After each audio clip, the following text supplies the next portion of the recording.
Oh, this gets us all sorts of excited. The New York Jets haven't had an edge rusher since 2005. The New York Jets are really interested in Kayvon Thibodeaux. J-E-T-S, Jets, Jets, Jets! Yes, I met with the Jets.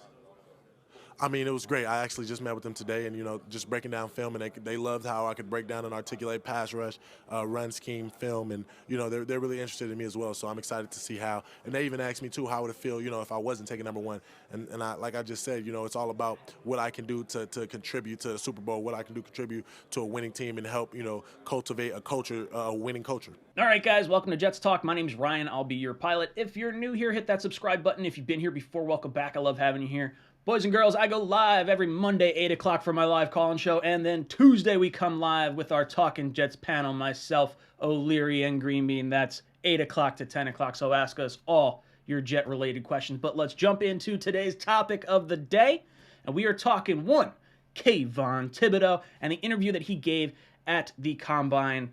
And this is exciting because he is reportedly really interesting to the New York Jets. This is exciting. The Jets have not had an edge rusher in a very long time, dating back to John Abraham, at least for like a really elite pass rusher. We did have Calvin Pace and a few guys along the lines that were more, not quite the same fit, but Kayvon Thibodeaux is absolutely that caliber of prospect. The Jets apparently ran him through film breakdown. They asked him to articulate pass rushes and different run schemes.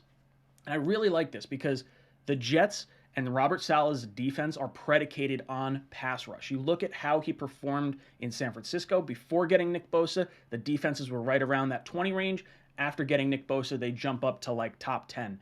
And then, obviously, when Nick Bosa got hurt at MetLife in, 2020, the defense took another dip. So that edge rush presence is just so important. And last year we saw it.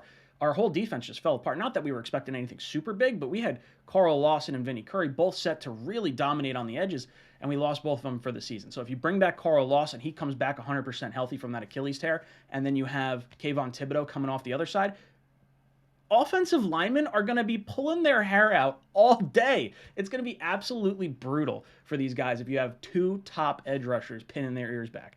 And Thibodeaux, we've kind of seen this weird sort of swing. At the beginning of the season, it felt like this was the guy that might be a Nick Bosa-esque, edge rusher prospect. And then he had a good season, but he didn't have like an explosively dominant one like you'd hope to see.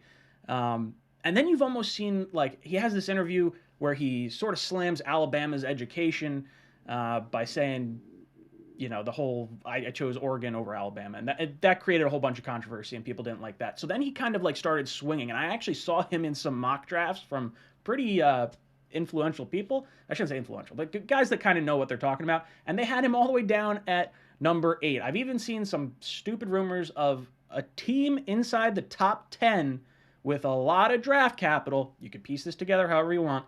That said they would not touch Thibodeaux in the top half of the first round, which is bonkers to me.